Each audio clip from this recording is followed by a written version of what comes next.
All right, let's dive deep into First Chronicles chapter 6. Now, I'll be honest, just opening this chapter, it can feel a bit daunting at first glance. It's packed with names, genealogies, lists upon lists. It absolutely is. And, it's one of those parts of the Bible that, well, maybe many people might just skim over, thinking Oh. it's just a dry historical record. Right. But our mission here really is to dig below the surface of all these names and lineages. Hmm. We want to uncover the crucial significance that's kind of hiding within them. Why are these particular generations, these family lines, so important to document? That's exactly what I want to understand. I mean, in our world today, we tend to value different things in history, don't we? We Yeah. track leaders, inventors, maybe artists, perhaps our own immediate family. Yeah. But a record like this seems focused on something else entirely. Why dedicate, a whole chapter of national history to these specific lineages? Well, you got to think of it from the perspective of ancient Israel. Genealogies weren't just like simple family trees, they were foundational to identity. They established tribal belonging, and maybe most critically for this chapter, they determined your authorized role and your rights within the community structure. Ah. And specifically for the tribe of Levi, the focus here, your lineage determined your right to perform very specific sacred duties in their worship system. Okay, so this isn't just some historical curiosity. It's almost like a functional blueprint. It tells you who is allowed to do what in service to God and, well, the whole nation. Exactly. A blueprint is a good way to put it. And right at the very beginning, the chapter introduces the main branches of this tribe, doesn't it? It does. It starts by naming Levi's three sons, Gershon, Kohath, and Merari. And these three lines, they basically form the entire structure of the Levi tribe and all their various functions. And the text seems to immediately highlight one of those branches, Kohath. Almost zooms in. It does, yeah. The sons of Kohath are listed Amram, Izhar, Hebron, and Uziel. It's through Amram's line that we connect to some truly pivotal figures in Israel's history, really central figures. Which is where, flipping through, you get that moment of recognition. You see the children of Amram listed, and suddenly, boom, there they are, Aaron, Moses, and Miriam. You actually see Moses and Miriam listed right alongside Aaron. It's a powerful reminder, isn't it, of their shared family origin, tracing right back to Levi through Kohath and Amram. But while all three are obviously significant, the primary focus of this chapter, especially when we're talking about ongoing hereditary roles, well, it zeroes in specifically on the descendants of Aaron. Aaron, Moses' brother. Yes, Moses' brother. But it is Aaron's lineage that is divinely set apart to become the priestly line for Israel. Ah, okay. The line entrusted with ministering before God, in the tabernacle and then later the temple. And the text names his sons, Nadab, Abihu, Eleazar, and Ithamar. Precisely. And the record even notes that Nadab and Abihu died without sons, which is significant. Mm. So the priestly line continues through Eleazar and Ithamar. But this chapter, it gives particularly extensive detail tracing the lineage of Eleazar. And is it ever detailed? It's a long list. Phinehas, Abishua, Buki, Uzi. It just stretches down, mentioning names like Zadok multiple times, spanning, well, many generations. Yes, and the reason for this really meticulous tracing becomes clearer when the text just drops in these significant historical markers. Yeah. It mentions an Azariah, for example, Okay. and tells us it was he who served as priest in the temple Solomon built in Jerusalem.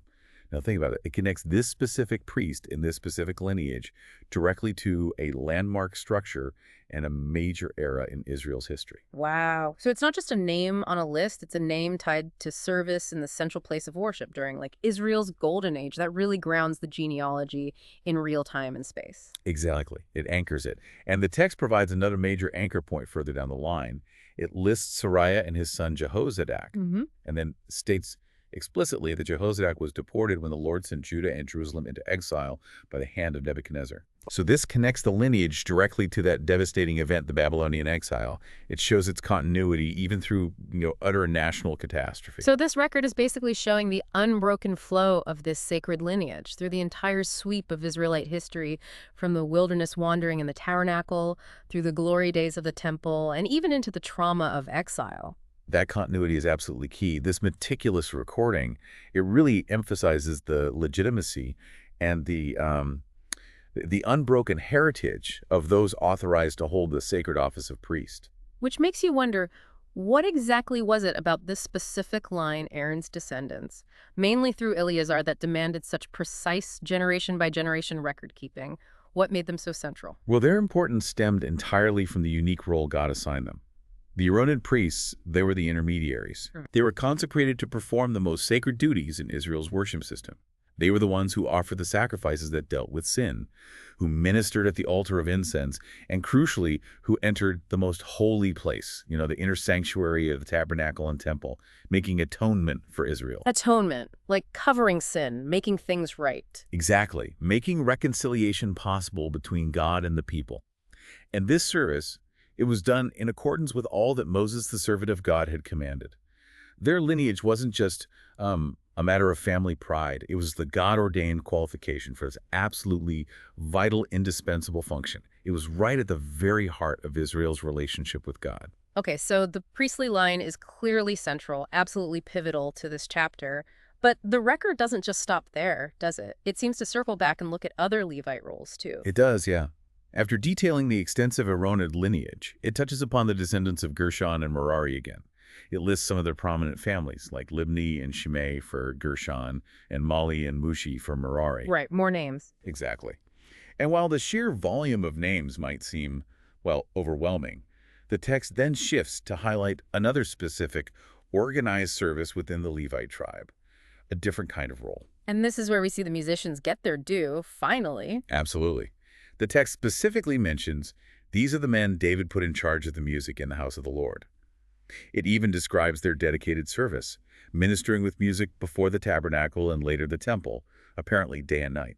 Wow, appointed directly by King David himself. And just like the priests, their lineages are traced in quite some detail. Yes, the record provides the full ancestry for the leaders of these musical guilds, you could call them. Heman, for example, he's traced all the way back through Samuel the prophet Joel, and eventually right back to Kohath, son of Levi. Huh. Interesting connection there with Samuel. It is. And his associates, Asaph and Ethan, they're also traced back to the other main branches. Asaph goes back to Gershon, and Ethan goes back to Merari. So you've got representatives from all three major Levite branches leading the worship music. What does this tell us about, the role of music in ancient Israelite worship? Was it just background noise? Oh, definitely not. It shows that music wasn't just an afterthought or some casual part of worship. No, it was a highly organized, assigned function within the Levite tribe. Mm-hmm. It was considered important enough to warrant detailed genealogical records of its leaders, just like the priesthood. Wow. It really underscores that organized worship involved this complex structure of roles beyond just the sacrifices. Music was clearly a significant and valued service, essential to ministering before God. That really expands the picture of Levite service, doesn't it? Beyond just the altar. Okay, and then after covering these different roles, the chapter turns to another crucial aspect of the Levite identity, their unique geographical distribution, where they actually lived. Yes, exactly. That section about the towns allotted to the Levites, it starts around verse 54, and this is a key distinction for the Levites. Unlike the other tribes of Israel who received these large, contiguous territories as their inheritance. Right, like Judah or Ephraim got big chunks of land. Precisely. The Levites instead were given specific towns scattered amongst the other tribes. Why the difference? Why weren't they just given their own consolidated tribal land somewhere? Well, primarily because the Levite support came from the tithes and offerings of the other tribes. Their inheritance wasn't really agricultural land in the same way. Okay. Instead, they were dispersed throughout the whole nation. They were given cities and their surrounding pasture lands, it says, for their livestock. Yeah. But the idea was their purpose was to serve the entire nation, not just one single territory. Okay, so they had homes, places for their animals, but they weren't tied to large-scale farming like the rest of Israel. And the text is incredibly specific about which towns went to which Levite groups. It gets really detailed again. It really does. The descendants of Aaron, so the priestly clan from the Kohathites, they received the first lot and, notably, arguably the most important towns. They were allotted cities from the territories of Judah, Simeon, and Benjamin down south. Okay. This included significant places like Hebron, which, as the text points out, was a designated city of refuge, a place of safety for someone who accidentally killed another. Right, that's important. Very important. And it also lists towns like Libnah, Jatir, Eshtemoa, Gibeon, Geba, and Anathoth, which later becomes known as Jeremiah's hometown. And the text explicitly states the Aaronids received 13 in all from these southern tribes, right? That's right, 13 cities. Then the rest of the Kohathites, so the non-priestly Kohathites, they received 10 towns of the territories up in the center, Ephraim, and half of the tribe of Manasseh. This included Shechem, another very important city, and another city of refuge. Okay, 2 cities of refuge just for the Kohathites then. What about the Gershonites and Merarites? Well, the Gershonites received 13 towns, and these were distributed across the northern territories: Issachar, Asher, Naphtali, and the other half of Manasseh over in Bashan. This included places like Golan and Kadesh, which were also cities of refuge. More cities of refuge. Yes, there were 6 in total across Israel. And finally, the Merarites. They received 12 towns spread between the eastern tribes of Reuben and Gad and the northern tribe of Zebulun. Their cities included places like Bezer and Ramoth and Gilead, also cities of refuge. So this pattern emerges pretty clearly where Levite towns are deliberately spread out across the entire geographical map of Israel. They're embedded within the territories of almost every other tribe. Precisely.